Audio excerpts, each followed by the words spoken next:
You may not see the way yet, but with God, it's gonna be good. When you can't see what's next. There are moments in life when everything feels still, painfully still. You've prayed, you've waited, and yet nothing moves. You look around, and it seems like everyone else is walking forward, finding their place, hearing their yes, while you're standing in silence, wondering if God even heard you. But what if I told you that the silence doesn't mean absence, and that the stillness doesn't mean nothing is happening? What if this pause you're in is not a punishment but preparation? You see, the human heart fears uncertainty more than almost anything else. We crave clarity, we want a plan, we want to know what's coming next. But God's ways were never meant to fit inside our comfort zones. He leads us through mystery because that's where faith grows.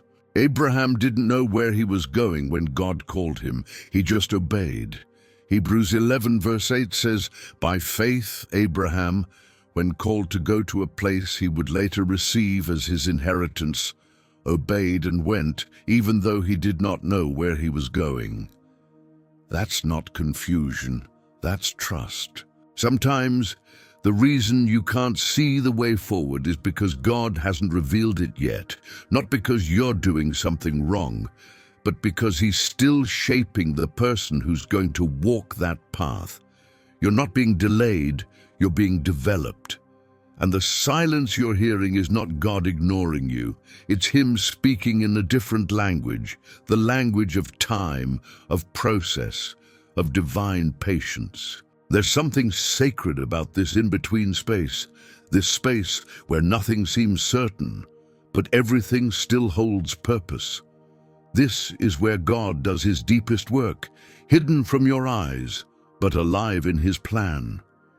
When Joseph sat in a prison cell for years, it wasn't wasted time, it was preparation for the palace. When Moses wandered in the wilderness, it wasn't a detour, it was discipline for leadership. And when Jesus waited 30 years before starting His ministry, it wasn't delay, it was divine timing in motion. Maybe right now, God is writing something you're not meant to read yet. Maybe He's protecting you from what you're not ready to carry, aligning hearts, shifting circumstances, and setting up what you've been praying for. And because you can't see it, you assume it's not happening. But faith is not about seeing evidence. It's about trusting the author before you see the next page. Proverbs 3 verse 5 says, "Trust in the Lord with all your heart and lean not on your own understanding." Faith doesn't grow in certainty, it grows in surrender. That's why the unknown often feels uncomfortable, because it strips away your illusion of control. Yet this is where God is teaching you something eternal, that His guidance is not always visible, but it is always real. You don't need to see the road to know it exists. You don't need to see the outcome to believe in His goodness. Sometimes, the absence of a clear path is the clearest sign that God wants your trust more than your understanding. So if you're in that place today, standing in between prayers and answers, promises and fulfillment, remember this: God doesn't need to show you the whole road to prove that He's leading you. All He asks is that you take the next step, even if all you can see is the ground beneath your feet. Because that's where faith begins, not in sight, but in obedience. The truth is, you may not see the way yet, but that doesn't mean there isn't one. God's silence doesn't mean He stopped working. It means He's preparing something so precise, so purposeful, that it must unfold in His perfect timing. Your job is not to understand every step, it's to walk with Him through every season. And one day, when the pieces come together, you'll look back and realize that the silence was sacred, that the waiting was holy, that God was there all along, shaping the path you couldn't yet see, whispering into your heart the same truth He speaks today. Be still and know that I am God. Psalm 46 verse 10. God works best in silence. When God goes quiet, most people panic. They assume something's wrong, that they've stepped off course or that heaven has turned away. But silence is not absence. It's often the sound of God at work. The same God who spoke creation into existence also shapes destinies through stillness. In the quiet, he teaches you to hear his whispers instead of your fears. Think about it. The soil never makes a sound while the seed is growing. The roots move in darkness, deep where no one can see.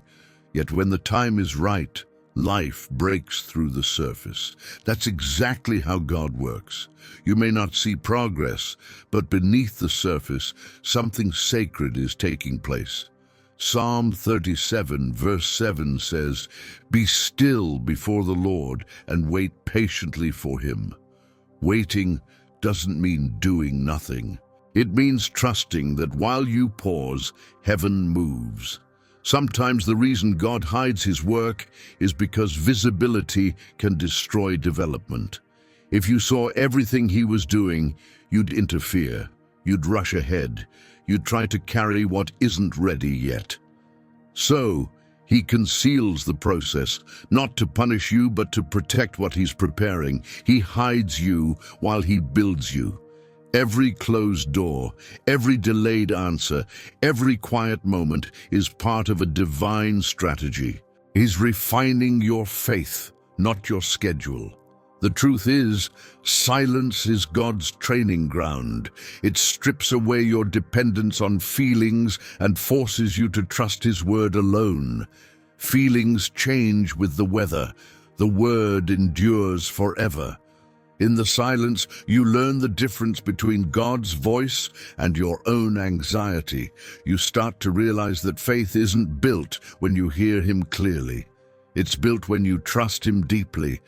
Even Jesus experienced divine silence. In the Garden of Gethsemane, he cried out, yet heaven remained still.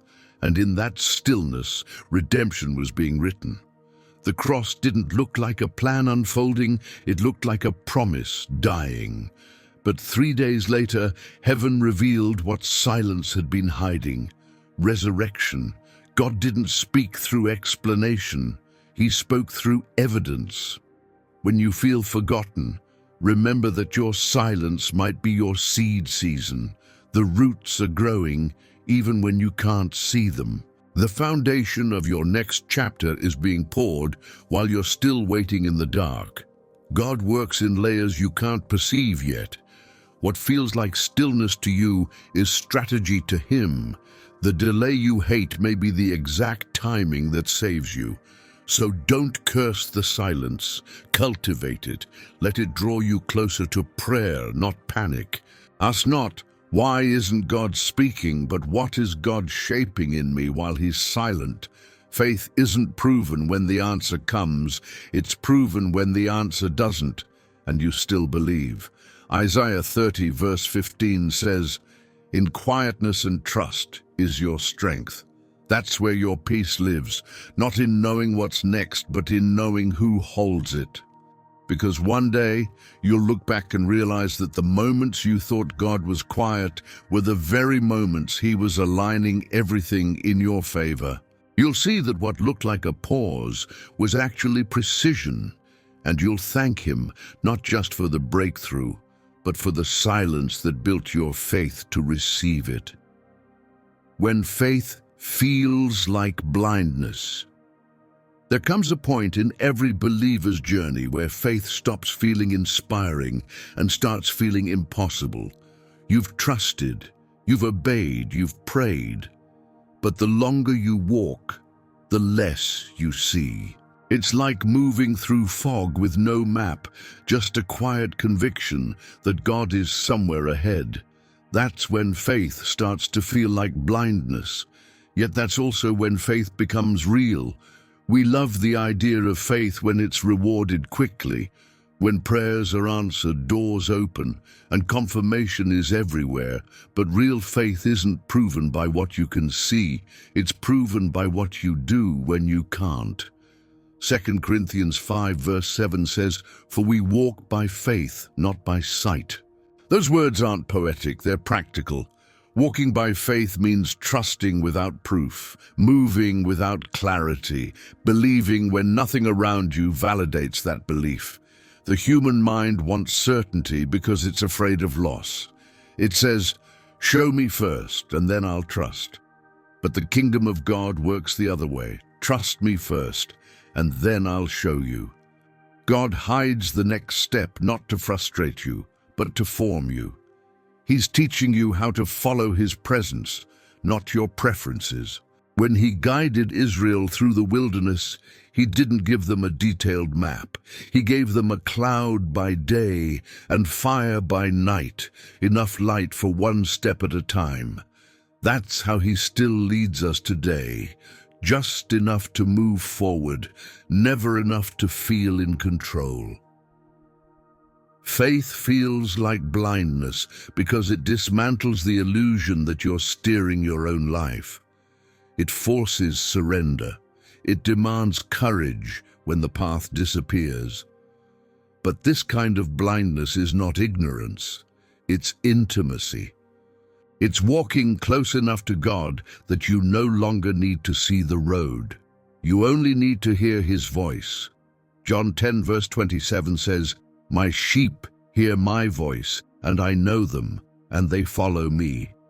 The deeper your faith grows, the less you need to see, and the more you learn to listen. But this isn't easy. There will be nights when you question everything, when faith feels more like foolishness. That's when the enemy whispers, "You're wasting your time. You should have had results by now."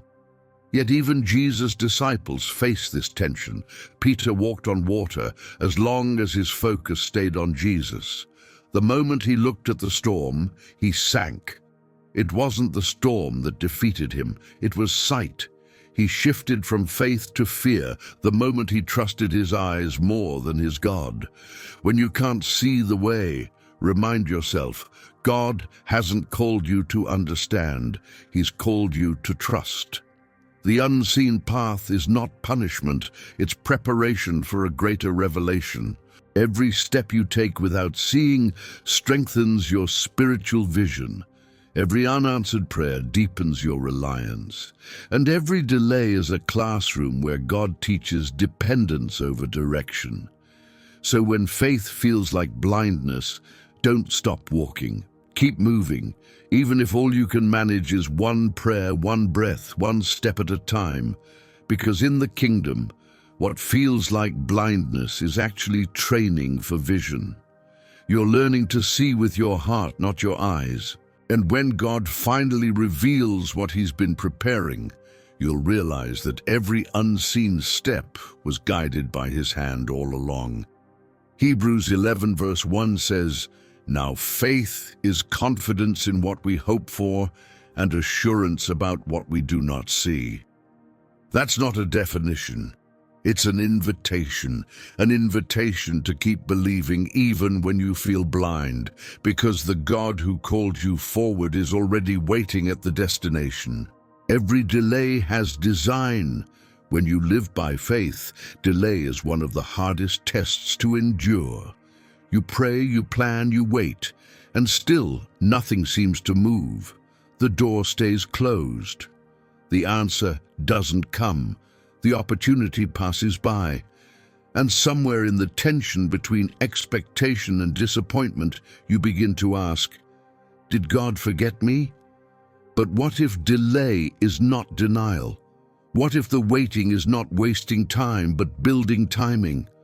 God never wastes a delay. He uses it as a tool to align what you can't yet see. While you're asking him to open one door, he might be preparing 10 others that must fall into place first. What looks like a pause in your life is often precision in his plan. Romans 8 verse 28 reminds us, "And we know that in all things God works for the good of those who love him." all things, including waiting, silence, rejection, and delay, work together for good, not individually, but collectively. It's only when time passes that you start to see how every piece fit perfectly. The delay refines you before the blessing defines you. God's blessings can't rest on unstable foundations, so before He gives you what you've asked for, He often works on who you're becoming. If He gave it too early, it might crush you instead of grow you. The waiting season is where He strengthens your roots. It's where He prepares your heart to hold the weight of what you've prayed for.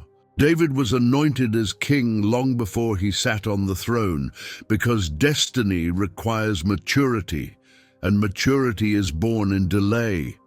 We live in a culture that glorifies speed, but God moves at the pace of purpose.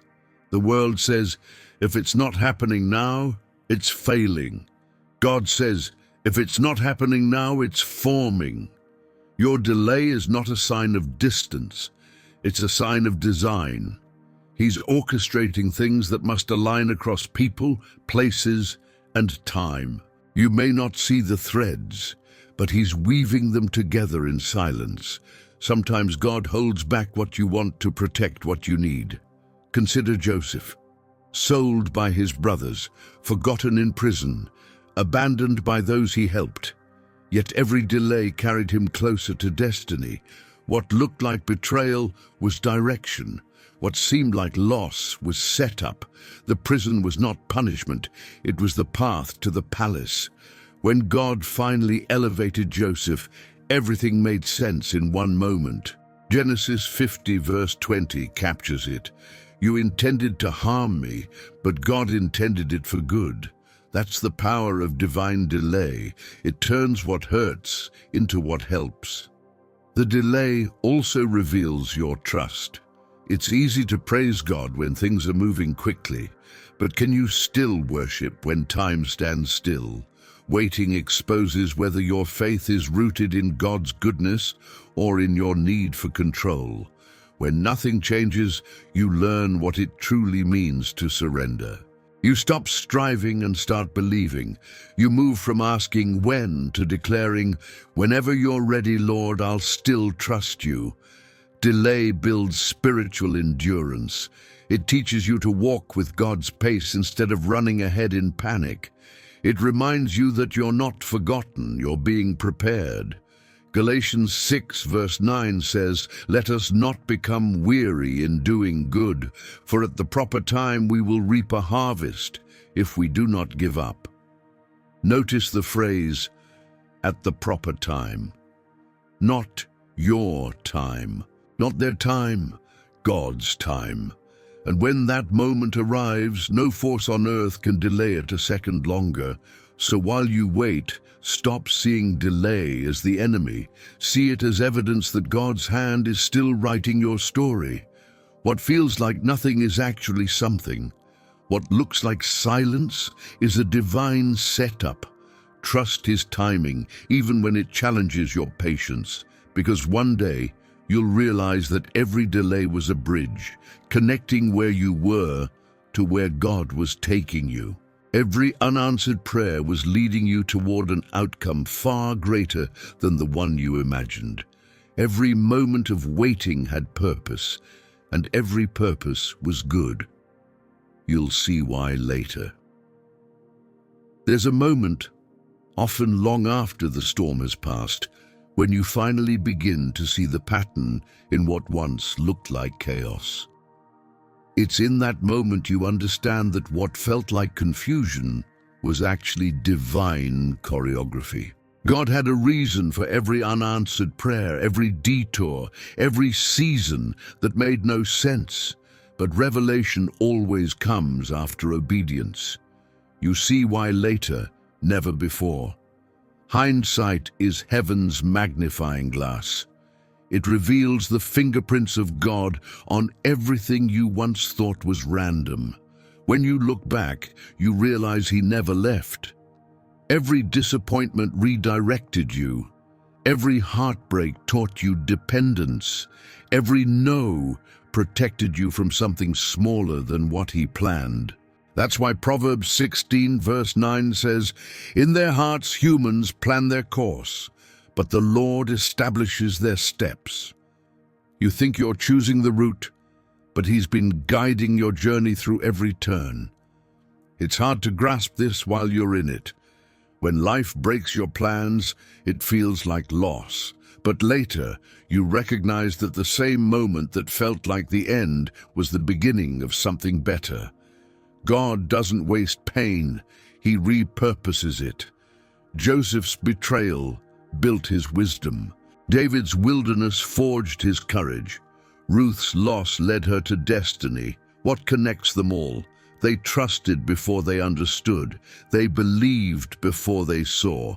They walked in faith, and the reason came after. That's how God builds your story too. He's not obligated to explain himself before acting. He's not late. He's strategic. He knows when revelation would strengthen your faith and when it would only satisfy your curiosity. So he waits. He allows you to walk through shadows, trusting that one day you'll see the light and understand why he led you that way.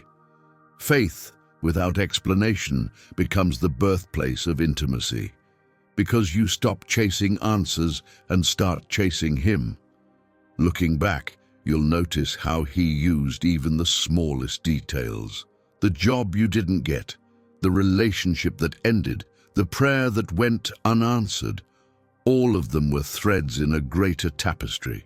Romans 11 verse 33 declares, "How unsearchable are his judgments and his paths beyond tracing out." His wisdom isn't meant to be fully understood, only trusted. And when you finally glimpse the pattern, you'll weep, not out of regret, but revelation. You'll say, "Now I see it, Lord. You were there all along." God's why is always bigger than your when. You may not see the purpose in the present, but the future will testify.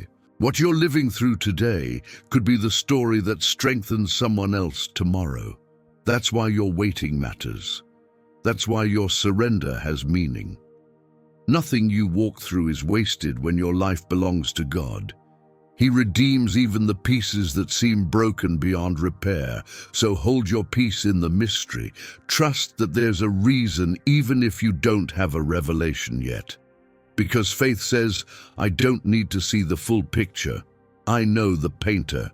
And when the day comes that everything makes sense, you won't just thank God for the outcome. You'll thank him for the process. You'll realize that the silence taught you to listen, the waiting taught you to walk, and the pain taught you to pray. One day, when you look back, you'll understand why it had to happen this way. You'll see that every step, even the ones that hurt, led you closer to him. And in that moment of clarity, you'll know what faith was all along, trusting that even in the dark, God's plan was light. Keep walking. Faith doesn't promise an easy road, it promises a guided one. There will be days when the silence grows heavy, when the waiting feels endless, when doubt whispers that maybe you misunderstood God. But faith was never about knowing every step. It was about trusting the one who leads. The question is not when will God move, but will you keep walking even when you can't see the way? In Exodus, when Israel stood before the Red Sea with the army behind them, they thought it was the end. But God didn't tell them to wait. He told them to move. Exodus 14 verse 15 says, "Tell the Israelites to move on." He didn't part the sea first. He commanded obedience first. The miracle came in motion. That's how faith works. It demands your step before it reveals the path. Many never see God's power because they stop moving before he starts showing. You can't wait for clarity to act. You must act in trust. The bridge between where you are and where God is taking you will only appear when your foot leaves the ground. Each act of obedience unlocks the next direction. Faith isn't built in theories, it's built in steps. And sometimes the smallest step is the loudest declaration that you still believe. Don't confuse movement with rushing. This isn't about forcing outcomes or trying to make things happen in your own strength. It's about walking with God's rhythm, steady, patient, expectant. It's about doing the next right thing, even when you don't understand the full picture. Every step of obedience says, God, I may not see the way yet, but I know you do. That's what trust looks like in motion. God's promises are like seeds. They grow as you go. If you stand still in fear, they remain buried. But as you walk, through uncertainty, through silence, through struggle, those seeds begin to sprout. The life of faith isn't about speed, it's about consistency.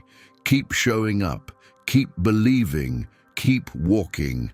Isaiah 40 verse 31 says, "But those who hope in the Lord will renew their strength. They will soar on wings like eagles. They will run and not grow weary. They will walk and not be faint." Notice the order. Walk, not rush. Faith is not a sprint. It's a steady journey of trust. The enemy's goal is not just to stop your progress, but to steal your patience. He wants you to believe that stillness means failure, that waiting means nothing's happening. But the truth is, God often moves in invisible ways, preparing, aligning, orchestrating behind the curtain of time. Your responsibility is not to control the outcome, but to keep your heart faithful while He unfolds the process. That's where strength is born, in choosing trust over sight, endurance over emotion. One day you'll realize that the road you're on, the one that seemed uncertain and endless, was the very path that shaped your character, refined your faith, and revealed your purpose. What looked like wandering was actually training for wisdom. The same road that confused you will become the story that inspires someone else to believe again. So keep walking. Even if you can't see the next mile, trust the next step, because the one who called you won't abandon you halfway. The journey might not make sense now, but one day you'll see it clearly. Every detour, every delay, every moment of silence was part of a perfect plan. And when that day comes, you'll thank God not only for where He took you, but for how He taught you to trust Him along the way. There comes a point when words fall short, when you've prayed every prayer, asked every question, and still have no answers. And in that quiet surrender, something shifts, not around you, but within you. That's the moment faith turns from an idea into an anchor. You stop asking when and start trusting who. You stop demanding to see the whole story and start believing that the author is still writing. That's when peace enters, not because everything makes sense, but because you finally realize you don't need it to. When you walk with God, you learn that endings are never really endings. What looks like loss is often a transition. What feels like silence is preparation. Every time you thought it was over, He was actually beginning something new. That's the rhythm of His grace. The breaking always precedes the blessing, and the waiting always precedes the wonder. You may not understand it now, but you will. Because the God who began this story isn't finished yet. Philippians 1 verse 6 declares, "He who began a good work in you will carry it on to completion until the day of Christ Jesus." You don't have to know how it's all going to unfold to believe that it's going to be good. The goodness of God isn't measured by the outcome. It's revealed through the process. Every detour, every disappointment, every delay is being woven into something redemptive. You may feel behind, forgotten, or uncertain, but God's timeline is never late. What He promised will come to pass. And when it does, you'll see that the road that broke you also built you. The truth is, you were never walking alone. In every unanswered prayer, He was near. In every night you thought would never end, He was whispering, "Hold on, I'm still here." And though you couldn't see the way, He was already ahead of you, clearing paths, opening doors, softening hearts, and preparing moments that will one day leave you speechless. That's why Romans 8, verse 18 reminds us, the sufferings of this present time are not worth comparing with the glory that will be revealed in us. So breathe. You don't have to figure it all out. You don't have to rush the outcome. You just have to trust that what God is doing, though unseen, is good, because that's who He is. Even when the path is hidden, His heart is not. Even when you can't see the blessing, you can rest in the promise. You may not see the way yet, but with God, it's gonna be good. Not just in the ending, but in the middle too. The waiting will make sense. The pain will have purpose. The silence will bear fruit. One day you'll look back and see that God never failed you, not once. Until then, keep walking, keep believing, keep trusting, because the same God who brought light out of darkness, order out of chaos, and life out of death is the same God writing your story. And He doesn't write tragedies, He writes transformations. It's not over, it's not wasted, it's not forgotten. It's just not finished yet. And when it's finished, you'll know why. Because with God, it's gonna be good.